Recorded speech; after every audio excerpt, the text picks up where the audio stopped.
baby. So I'm gonna talk to you guys today about how I went to Japan for free. First things first, Fika. Is this what you want? First things first, I ended up going to Japan thanks to the Kakehashi Inoue program, and this was offered to me from the school that I was going to at the time. And I'm not going to mention the school for privacy purposes, but a little bit of my backstory is that I was in my fall semester. I had just graduated from my animation and game art program, and I was going for higher education to Savannah College of Art and Design, and I was just taking some prereqs at my college because it was more affordable. So towards maybe mid and the end of the semester, yes, I had decided that I don't want to go to Savannah College of Art and Design, SCAD, anymore, and that I want to learn Japanese and that I want to go to Japan and study over there. So towards the end of the semester, my boyfriend had told me about this program that they were handing out papers in his department, which was game development, and that was from the same place that I used to study from. So they were handing out these papers about the Kakehashi Inoue program, and one day when I came out of class, he had told me about it and he gave me the information on it. So I freaked out. I was like, oh my god, this is a sign.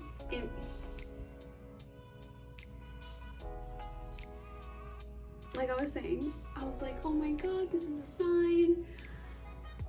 I have to apply for this. Obviously, I couldn't not apply for it. Like, I had to try. I had a week from the moment I found out about it. I had a week for the deadline to submit everything that I needed to submit in order to participate for this. They didn't call it a scholarship, it was a program, but everything was 100% covered by them. So I had to submit the application, which was very basic information like my name, date of birth, my school, my program, etc., etc. And I had to be in good standing with my school, a 3.0 GPA or higher, and they also needed my transcripts. And then I also needed to submit 2 essays. They were very basic. They were like, I don't 100% remember, but I think it was between 300 to 500 word essays. And one of them was called a statement of purpose, and the second one was a follow-on service. So I don't remember the exact questions, and I couldn't find the paperwork or the information that asked those specific questions for the essays, but the statement of purpose was basically about what was your purpose for applying to this, why do you want to go to Japan, etc. And then the follow-on service was how are you going to follow on about this program once you come back to America? What are you going to do? How are you going to spread the word? Things like that. So I poured my heart out to both of these essays. I was 100% honest about how I feel about this, about my goals, about what I want to do. It took me maybe a day or two to write these essays. I did it as soon as possible, obviously, because I didn't want to miss the deadline. This was around the end of fall semester, so it was around December. And I think the deadline was like beginning mid-December, and they would let us know by the end of the month or beginning of January. I was super nervous. I didn't think I would get the scholarships because obviously things like these are really competitive. And lo and behold, I got the scholarship. just to outline what the Kakehashi program is, what the point of it is, and etc. So it's called Kakehashi Inuit Program in collaboration with the Tomodachi Initiative. So the point of the program is to promote people-to-people exchange between Japan and nations worldwide. The Ministry of Foreign Affairs of Japan conducts Japan's Friendship Ties programs, and that's just talking about more about what they do. So Kakehashi means bridge. So the point of it is that they want to bridge, friendships between Japan and America and other countries as well. And then their objective is to promote mutual trust and understanding among the people of Japan, the US, and Canada to build a basis for future friendship and cooperation. We would be leaving February, so I found out late December, early January, and then we would be leaving to Japan sometime in February. We would fly to Tokyo. At least my school, we went to Tokyo, and then we went to Kyushu, and in Kyushu we stayed in Kumamoto. The overview of the program was to attend lectures on Japanese economy, politics, society, history, culture, and diplomatic relationships to promote a better understanding of Japan. We participated in the school exchange programs, that was another one. We visited educational sites, institutions, high-tech and traditional industries, World Heritage sites. We did workshops, they also did discussions. And then we participated on hands-on learning experiences such as homestays, which we had a homestay, we had a host family, and then obviously to share information about Japan. So what I heard is that they pick specific schools in America, and through there they do the program. Now they only do the program once and then they'll pick another school. My school was one of the ones that they picked, which is why they offered the program. Now my school currently does not offer the Kakehashi Inuit program. It was a one-time thing. It is possible that they can pick the school and do it again, but we don't know that. The qualifications for the program were to have US nationality, or if you have a permanent resident status, you could also be accepted into the program. So apparently it says the following applicants are given priority: those who have been involved in study, research, or activities related to Japan or a Japanese language culture for a year, and those who have been involved in business related to Japan or Japanese products, services for a year.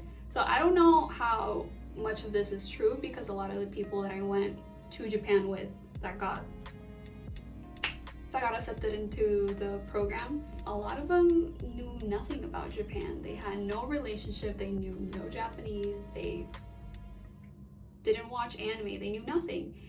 And they got into the program. So along with being accepted into the program and doing all these amazing things in Japan, we did have mandatory assignments to do after the program. We had to make action plans, basically what we're going to do after the program. So how are we, like I said during the beginning, how are we going to spread the word? Are you going to post on social media about it, like Facebook, Twitter, Instagram, YouTube, or any other social media, which I obviously did, because Japan is beautiful, guys. It's so beautiful. So I'm going to state everything that the program covers. As round trip, economy class, international air ticket to and from Japan.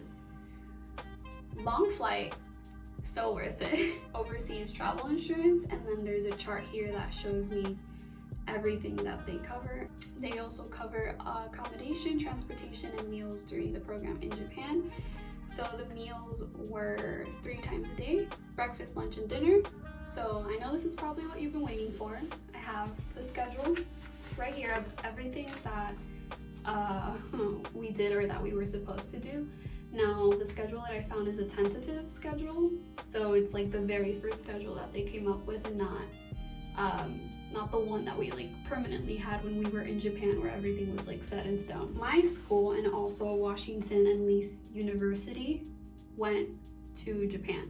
So these were the 2 universities I went to college. So my college and Washington and Lee University were the ones that were picked for the program. It says only 25 students were picked, so 25 students from my school and 25 students from Washington and Lee. Now Washington and Lee would go to Ishikawa Prefecture, and then we would go to Kumamoto Prefecture, which is in Kyushu. So on the first day we arrived in Japan, then I think we went to go eat, and then I think we had like a small meeting and a lecture by Jice. We probably had dinner and then we went back to our hotels to sleep and get ready for the next day. Something we had to do every day was take our temperatures to just make sure we're not getting sick. Second day we had breakfast, then we had an orientation by Jice, and then we had a lecture from the Ministry of Foreign Affairs. Now this was my school, and then Washington State was also there. I just remember having dinner, and we would always get to the hotel really late. We did have a curfew time, and I think it was 11 p.m. And by the time we get to the hotel, it was like between like 7 and 9 for you to like freshen up and then go out. They always recommended that you wouldn't go out by yourself. You could do anything just as long to be back by the curfew time. The next day, we were supposed to travel to Kumamoto, Washington and Lee University, and they took the Shinkansen to Kanazawa. Our hotel was cute. It was walking distance to this really popular street in Kumamoto. I can't remember the name of it, but I'll like insert a picture and like the name of it here. That same day we went to Kumamoto Castle, and we went to Kumamoto University, and that's when we were supposed to have the school exchange. They surprised us with a tea ceremony in the school. So we walked around campus and then we went to their tea room, and they showed us how they make the tea. And then once that finished, which by the way I recorded the whole thing, which this is the saddest story ever, but when I went to Japan I recorded so many videos, I took so many pictures, and then on one of my cameras the SD card got corrupted, so I lost most of it. I got to save a lot of it, so that whole tea ceremony gone. That same day there's a lot going on this day. That same day we went up in the mountains in Kikuchi, and we met with our host family. In my case, I had a host mom, and I was paired with 2 other girls. The host mom didn't speak any English whatsoever. It was only Japanese. At the time, I was taking Japanese for beginners, so I spoke a little bit, but it was still really hard to communicate with her. We did that, we had dinner, and then she took us to an onsen. This is something all of us were very like scared and worried about, because obviously in America we don't have bathhouses. Yeah, we got past it, we did it, and it was amazing. Yeah, so next day we just stayed with our host family the entire day, and you wouldn't believe, we were going to plant sakura trees. I don't know what's wrong with my frame rate, so I'm just going to do a voiceover. So after we planted the sakura trees, we went to another mountain, and we actually went to a temple and meditated with a monk, and that was really cool. The next day was really sad. We had a farewell party with our host families, and we planned some little things for them, and we also made sushi and some other food with our host family. We said our goodbyes, and then that same night we went to a hotel, and then the next day we went back to Tokyo. Then the next day we flew back to Tokyo, and we had a couple of more meetings and reporting sessions with the Japan Council, and that was basically what we did that day. We did a couple of things at night with some friends, and then the next day, our last and final day, we went to Meiji Jingu Shrine, and we also went to Harajuku, and then we ended up flying back to America. Now, this wasn't the end of the program.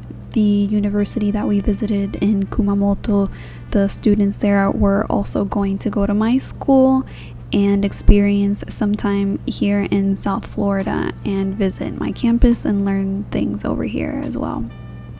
But that's for another video, so if you guys want to know more about this topic or have any questions, please just comment them down below. But yeah, I'm for sure going to insert some pictures of the students and my time in Japan. I also have another video that I made in Japan. If you want to go check that out, it's not the best. Like I said, my files got corrupted. I'm super grateful for having the opportunity to participate in a program like this. And yeah, I'm just gonna forever be grateful for it, and I can't wait till I go back to Japan and like permanently stay there and actually finish my studies over there. Thank you so much for watching this video. If you really like it, please make sure to like and subscribe. This won't be the last video on Japan for sure. But yeah, if you want to support, just hit that subscribe button and look at my other Japan video. Okay, bye.